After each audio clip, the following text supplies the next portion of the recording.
Hello friends, welcome back to one more episode of everyday banking guide. आज हम बात करेंगे चेक के बारे में।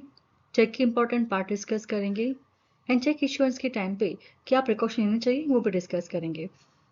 वैसे एक्चुअली आज हमारे पास बहुत सारे ऑप्शंस अवेलेबल है कैश विड्रॉल करने के लिए तो फंड ट्रांसफर करने के लिए, लेकिन चेक आज भी इतना इंपॉर्टेंट है particular in case of high value transaction. Current account customers तो आज भी चेक को इनका प्रेफर्ड मोड ऑफ ट्रांजेक्शन समझते हैं। तो आइए समझते हैं इस चेक के इश्यूएंस प्रोसेस को डिटेल में।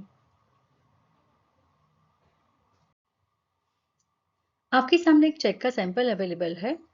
If we go one by one, first right side पर दिखेगा आपको डेट का column, then pay means beneficiary, आपको जिनको फंड पे करना है वो पार्टी का नाम यहाँ पे रहेगा, amount in words, amount in figure, signature, cheque number and माइगा code. Let's go one by one. First we will start with the date.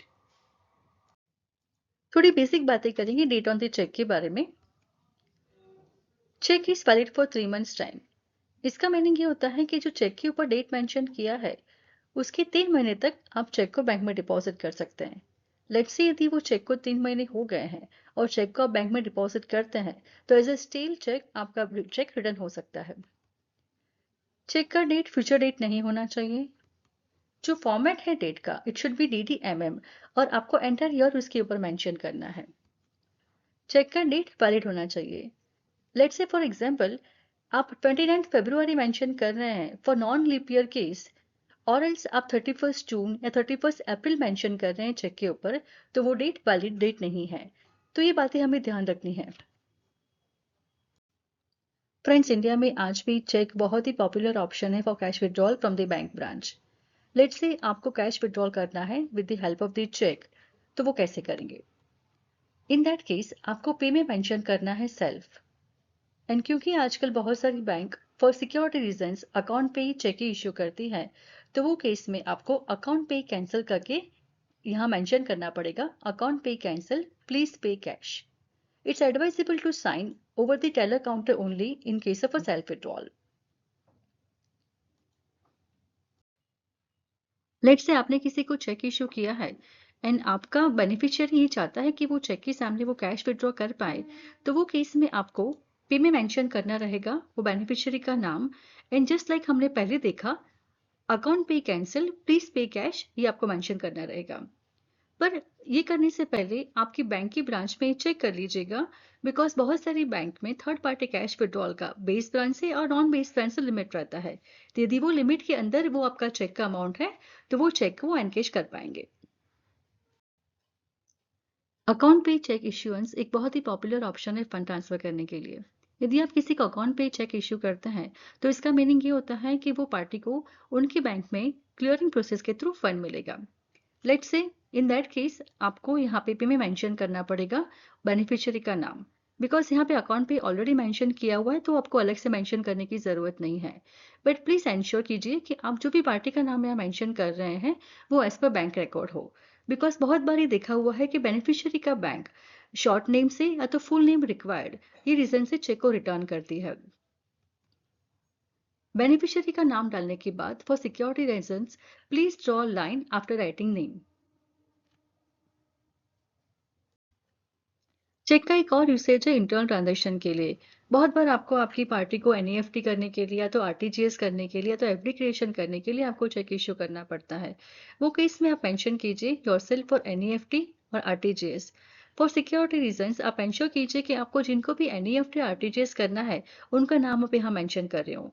Let's say in case cheque कहीं मिसप्लेस भी हो जाता है तो बिकॉज आपका बेनिफिशियरी का नाम यहाँ मेंशन किया है वो कोई गलत पार्टी को फंड नहीं जाएगा। Let's say for business transaction आपको बल्क एनईएफटी और आरटीजीएस आपको पेमेंट करना है, तो वो केस में आप मेंशन कीजिए yourself for RTGS NEFT as per attach annexure. And जो अनेक्शर आप साथ में दे रहे हैं उसके ऊपर भी साइन स्टैम्प कीजिए।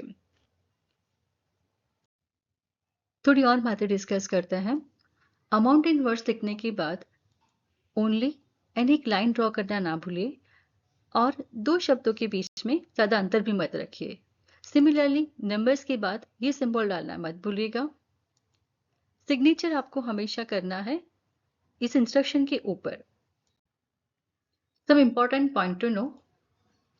Positive pay system. Under PPS facility, any check exceeding 50,000 rupees, इस चेक का की इन्फॉर्मेशन आप आपकी बैंक को दे सकते हैं, like cheque number, amount, beneficiary, cheque date etcetera. जब भी आपका चेक क्लियरिंग में आएगा तो आपकी बैंक आपका इन्फॉर्मेशन जो दिया है आपने वो एंड चेक के ऊपर का इन्फॉर्मेशन वो मैच करेगी। इन केस ऑफ एनी डिस्क्रिपेंसी वो चेक को क्लियर नहीं करेगी। यदि वो चेक 5 लाख के ऊपर का है तो आपको पहले से ही आपको इन्फॉर्मेशन ये बैंक को प्रोवाइड करना बहुत ही जरूरी है। सीटीएस सिस्टम, इसका मीनिंग ये होता है कि जो डिपॉजिटिंग बैंक है वो इश्यूइंग बैंक को चेक फिजिकल नहीं भेजेगी। इन रिवाइज सिनारियो वो चेक सिर्फ स्कैन इमेज के थ्रू ही आपकी बैंक में ट्रैवल होगा। तो वो केस में चेक के ऊपर कोई भी ऑल्ट्रेशन अलाउड नहीं है एक्सेप्ट डेट। आपके पास कोई भी चेक्स प्री साइन ना रखिए in case of any loss of a cheque. और लेट्स से कोई चेक आपने इश्यू किया है जहां पे ऑल्ट्रेशन की वजह से आपने वो चेक को यूज नहीं किया है, ऐसे हर एक चेक आप डिस्ट्रॉय कर दीजिए physically and also in system. Friends, cheque के बारे में almost all the points which I felt important to discuss here वो मैंने डिस्कस किया आपके साथ में। एक माइकल कोड का पॉइंट था which I missed out discussing it earlier, वो डिस्कस कर लेते हैं। माइकल कोड चेक नंबर के एग्जैक्टली बाजू में मेंशन किया जाता है and it's a 9 digit number. उसके 3 पार्ट रहते हैं। तो फर्स्ट 3 डिजिट जो होते हैं वो सिटी कोड है। लेट्स से एचडीएफसी बैंक की अहमदाबाद ब्रांच का ये चेक है तो वो केस में वो कोड रहेगा 380। उसके बाजू के नंबर जो आप देख रहे हैं वो बैंक कोड है। रिजर्व बैंक ऑफ इंडिया की तरफ से हर एक बैंक को एक कोड दिया जाता है। Here in this case 240 is a code given to HDFC bank.